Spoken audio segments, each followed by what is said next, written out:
Hi வணக்கம். இன்றைக்கி கர்நாடகாவில் உள்ள கோலார் இடத்துல இருக்கிற கோடிலிங்கம் கோவிலுக்கு தான் வந்திருக்கேன். உங்களுக்காக நான் பார்த்ததை உங்களுக்கு ஷேர் பண்ணிக்கணுன்றதுக்காக இந்த வீடியோவை லிங்க் பண்ணி விட்றேன். நீங்களும் பார்த்து என்ஜாய் பண்ணுங்கள். எங்கே திரும்பினாலும் லிங்கம் லிங்கம் லிங்கம் லிங்கம், எல்லாமே எங்கே பார்த்தாலும் லிங்கம் தான்.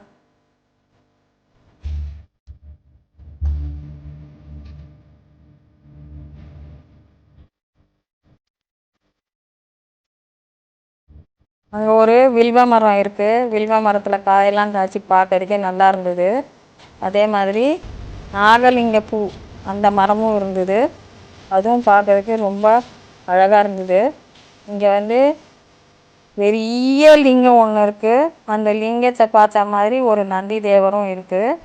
அதுக்கு கீழே தான் நம்மளோட விளக்கேற்றுறது, ஊதுவத்தி ஏற்றுறது, அந்த மாதிரி வேலையெல்லாம் அங்கே தான் பண்ண முடியும். வேறு எங்கேயுமே நம்மளால் விளக்கேற்றவோ ஊதுவத்தி காமிக்கவோ அதெல்லாம் பண்ண முடியாது. அதுக்கெல்லாம் தனியாக அங்கே அர்ச்சகர்கள்லாம் இருக்காங்க. அதே மாதிரி அர்ச்சகர்கிட்ட போயிட்டு நம்மளோட பேரும் நட்சத்திரம் கோத்திரம் இதெல்லாம் சொல்லிட்டாங்க, அவங்களே அர்ச்சனை பண்ணிவிடுவாங்க. அதுக்கு உண்டான பைசாவை மட்டும் கொடுத்தா போதும். நம்ம அர்ச்சனை சீட்டு வாங்கலையே அப்படின்னு சொல்லிட்டு நம்ம கவலைப்படணும்னு அவசியம் இல்லை. அந்த இடத்துல போயிட்டு நம்ம பேர் ராசி சொன்னாலே அவங்க அர்ச்சனை பண்ணி கொடுத்துருவாங்க. இந்த கோவிலுக்கு உங்களுக்கு டைம் கிடைக்கும்போது ஒரு தடவை போய் பார்த்துக்குவாங்க. நான் வீடியோவை காமிச்சாலும் சரி, இல்லை நான் இதை பற்றி எக்ஸ்பிளைன் பண்ணாலும் சரி, உங்களால் அதை அனுபவிக்க முடியாது. நீங்கள் ஒரு தடவை போயிட்டு வந்தீங்கன்னா தான் அதனோட அனுபவம் உங்களுக்கு கிடைக்கும். உங்களுக்கு கிடைக்கிற அனுபவம் எனக்கு கிடைக்காது, எனக்கு கிடைச்சது உங்களுக்கு கிடைக்காது. அந்த மாதிரி தான் ஒவ்வொரு சில அனுபவம் அவங்கவுங்களுக்கு தனிப்பட்ட முறையில் வேறு மாதிரி தான் இருக்கும். நீங்கள் டைம் கிடைக்கும்போது இப்போ பார்த்துக்குவாங்க.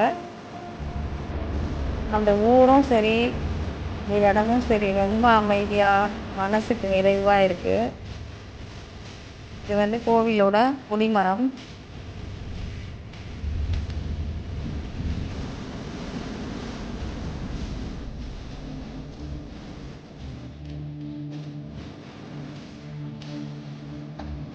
இதுதான் அந்த நாகலிங்க மரம். என்னால் முடிஞ்ச வரைக்கும் தான் எடுக்க முடிஞ்சது. ஒரு சில இடத்துலலாம் வீடியோ எடுக்க முடியாது. எடுக்க முடிஞ்ச இடத்துல மட்டும்தான் நான் வீடியோ எடுத்து உங்களுக்கு போட்டிருக்கேன்.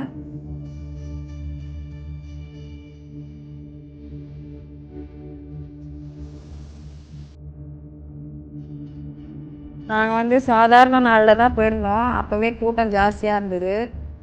பிரதோஷ நாளில், அதே மாதிரி சிவராத்திரி நாள்லலாம் போனாக்கா என்னால் நினச்சி கூட பார்க்க முடியல, அவ்வளோ கூட்டம் இருக்கும் போல இருக்குது. நாங்கள் போகும்போதே ஏகப்பட்ட கூட்டம், உள்ளே நுழையிறதுக்கே முடியல, அந்த மாதிரி கூட்டம் இருந்தது.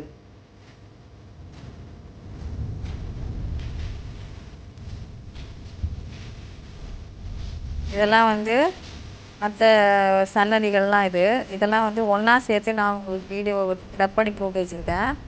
ஆனால் நம்ம சுற்றி சுற்றி வந்தபோது அந்தந்த இடத்துல வேறு சன்னதிகள் இருக்குது. பார்க்கறதுக்கு ஆனந்தமாக இருக்குது.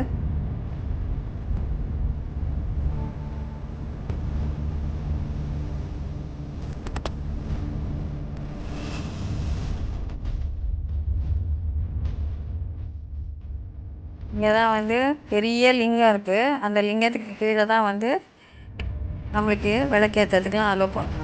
தேங்க்யூ ஃபார் வாட்சிங்.